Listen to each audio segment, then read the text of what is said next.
Ok, nous sommes dans le désert du Nevada, pas très loin de la vallée de la mort. Plus exactement, au sud-est de cette vallée. Si on passe la carte en 3D, on aperçoit deux petites montagnes et au pied de l'une d'elles, on trouve un trou. Un trou d'eau que personne n'a jamais pu entièrement sonder. On l'appelle Devil's Hole, le trou du diable. En 1965, deux jeunes plongeurs y seraient descendus pour ne jamais remonter. L'endroit est tellement dangereux qu'il est maintenant totalement inaccessible aux touristes qui ont le courage d'y venir. Et vous savez pourquoi? Parce qu'en plus d'être dangereux, il y a deux choses au fond qui sont uniques au monde. Bienvenue à Devil's Hole.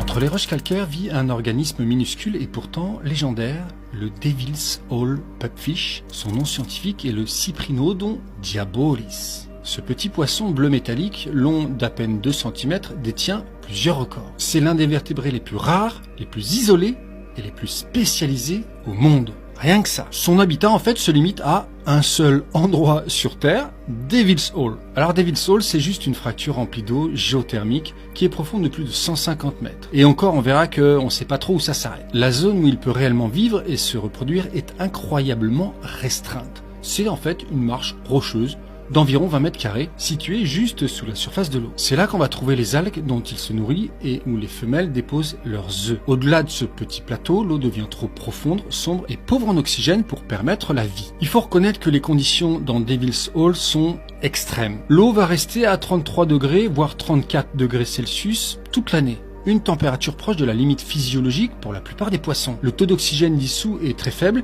et les ressources alimentaires sont très rares. Pourtant, le poisson a survécu à ces contraintes en s'adaptant de manière spectaculaire. Il possède notamment un métabolisme accéléré, un cycle de vie très court, quelques mois seulement, et une capacité étonnante à supporter des fluctuations rapides de l'environnement. Les scientifiques pensent que cette population est isolée depuis au moins 10 000 ans, voire beaucoup plus. À l'origine, elle descendrait d'une espèce de pupfish du bassin d'Amargosa dont les populations ont été fragmentées à la fin de la dernière glaciation quand les anciens lacs du désert se sont asséchés. Depuis, ce petit poisson a évolué seul, coupé de tout autre habitat, devenant en fait une véritable relique vivante d'un passé hydrologique disparu. Mais cette existence confinée le rend aussi extrêmement et terriblement vulnérables. Les fluctuations du niveau d'eau, les séismes ou la moindre pollution peuvent avoir des conséquences dramatiques. À plusieurs reprises d'ailleurs, la population est tombée au-dessous de 50 individus. Pour le préserver, un programme de reproduction en captivité a été créé dans une relique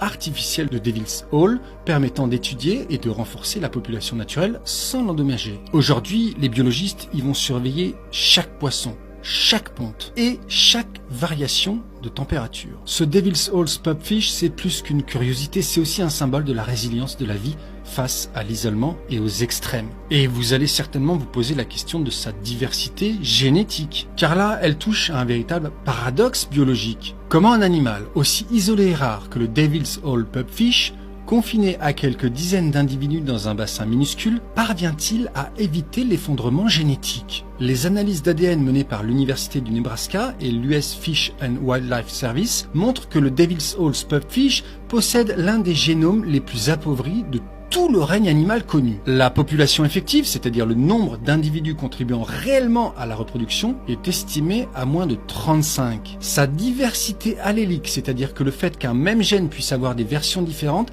est environ 10 fois plus faible que celle de ses cousins vivant dans d'autres sources d'eau du désert. Les chercheurs ont identifié des centaines de mutations délétères fixées dans le génome, notamment des gènes impliqués dans le développement osseux, la fertilité et la réparation de l'ADN. Autrement dit, le poisson est bel et bien appauvri génétiquement, mais il parvient quand même à se reproduire et à se maintenir. Pourquoi il tient encore le coup? Eh bien, plusieurs hypothèses expliquent sa survie malgré cette catastrophe génétique. On a d'une part une pression de sélection constante, c'est-à-dire que les conditions extrêmes comme la chaleur, l'hypoxie, la rareté alimentaire vont éliminer en fait rapidement les individus les plus faibles. Ce processus agit comme une purge naturelle des mutations les plus nocives. Maintenant donc la population au bord du gouffre, mais de manière stable quand même. Ensuite, les scientifiques pensent aussi à une adaptation ancienne, c'est-à-dire que l'espèce est isolée depuis des millénaires, mais ces mutations délétères majeures ont peut-être été éliminées il y a longtemps, laissant donc un génome certes réduit,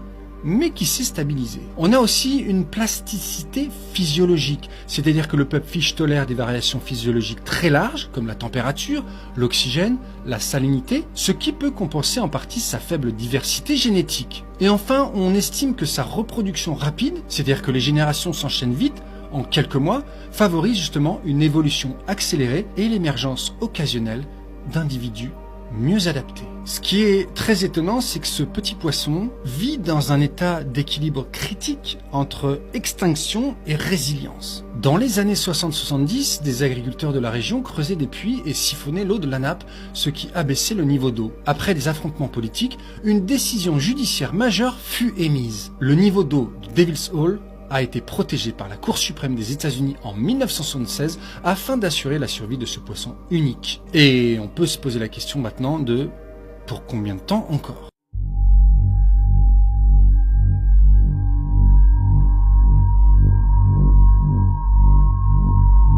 Alors il faut savoir que dans les années 60, on a déjà eu des premières explorations. Notamment, on a eu le plongeur géologue Jim Oates qui va explorer le site en premier. Il va décrire notamment la section supérieure. Ça descend droit sur 160 pieds, un peu moins de 50 mètres, comme un tuyau en fait.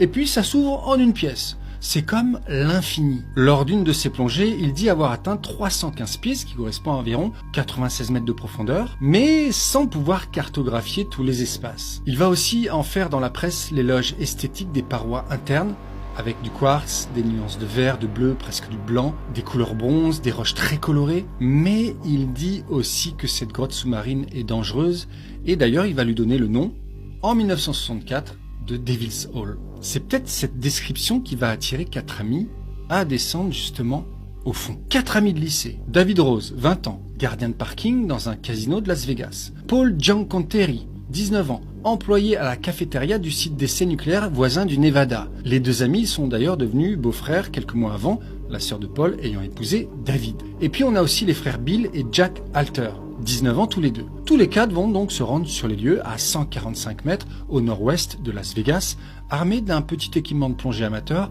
et surtout d'un courage fou ce dimanche soir.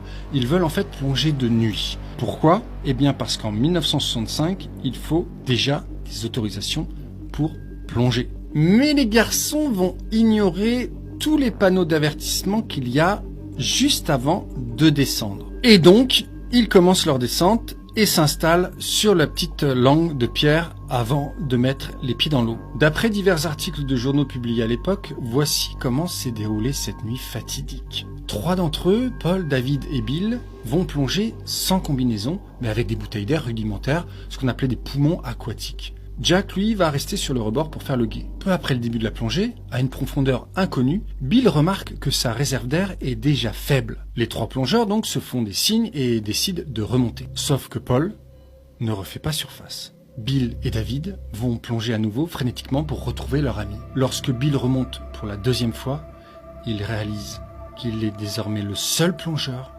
à refaire surface. David, lui aussi, a disparu. Il va d'ailleurs dire à la presse, juste après, « Il m'a devancé et je l'ai perdu.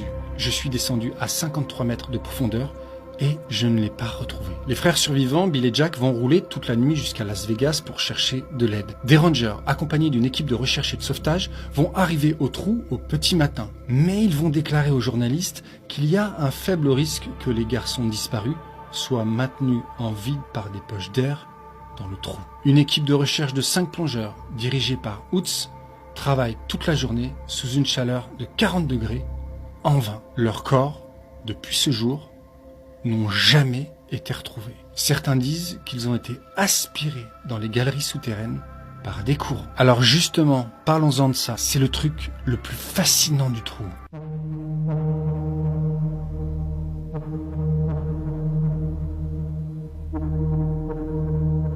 On va continuer la description de la cavité. L'un des aspects les plus fascinants et méconnus de Devil's Hall est le fait que c'est aussi une archive naturelle du climat terrestre qui s'étend sur près d'1 demi-million d'années.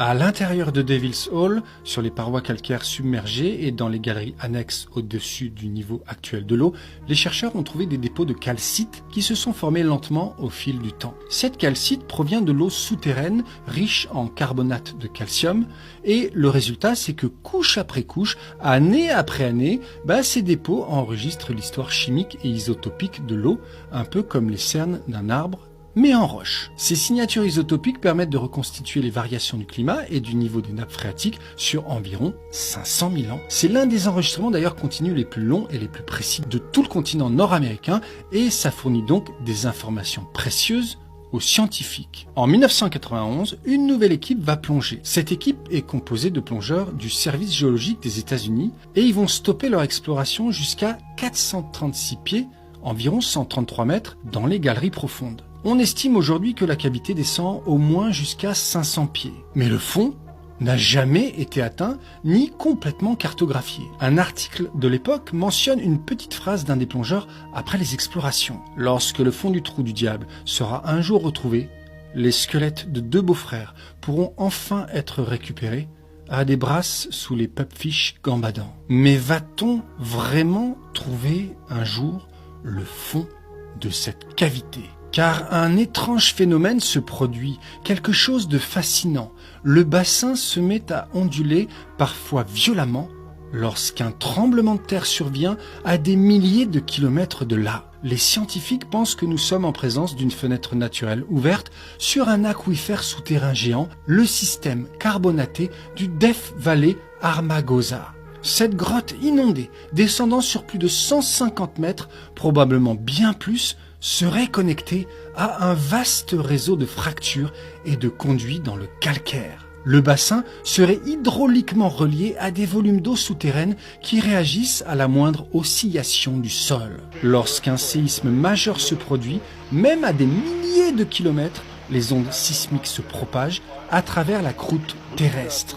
Ces vibrations minuscules, imperceptibles pour l'homme, peuvent se concentrer dans certaines cavités d'eau où elles génèrent des oscillations de niveau appelées sèches. Et dans Devil's Hall, ces sèches prennent parfois des proportions spectaculaires. Après le séisme du Chili en 2010 par exemple, avec une magnitude 8,8, l'eau a oscillé de plus d'1 mètre. Lors du séisme du Mexique aussi en 2012, cela a provoqué un mini tsunami de 1,2 mètre filmé par une caméra de surveillance du parc. On a aussi eu des secousses venues d'aussi loin que le Japon, l'Indonésie ou l'Alaska qui ont également déclenché des mouvements visibles dans la grotte. L'eau est donc aspirée puis repoussée contre les parois, parfois pendant plusieurs minutes après la fin du séisme. Ces sèches sont donc plus qu'une curiosité, elles fournissent aux géophysiciens des données précieuses. En enregistrant l'amplitude et la durée des oscillations, les chercheurs peuvent estimer la perméabilité des roches environnantes, la connexion hydraulique entre aquifères et même la résilience structurelle du système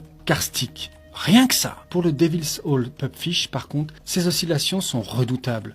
Lorsque l'eau se retire, elle peut temporairement assécher la zone de reproduction située sur la terrasse rocheuse et lorsque la vague revient, elle peut balayer œufs et algues. En 2012, par exemple, après le séisme du Mexique, les biologistes ont retrouvé des poissons morts échoués sur la berge. Devil's Hall est désormais une station géophysique mondiale. On peut clairement dire que Devil's Hall agit comme un stéthoscope posé sur la planète. Chaque onde sismique venue d'un autre continent résonne dans son bassin, rappelant que même au cœur du désert, la Terre est un organisme vivant qui respire, la fameuse théorie Gaïa. On ne connaît toujours pas le fond de Devil's Hall. Aucun sonar, aucune lumière, aucune caméra n'a pu percer jusqu'au bout. Et surtout, c'est incroyable de se dire que 2 jeunes hommes, ils dorment encore. Ils sont là, les corps reposent quelque part dans la grotte. Dans quel état, on ne sait pas. Mais en tout cas, c'est une prison d'eau, de noir, un véritable trou du diable.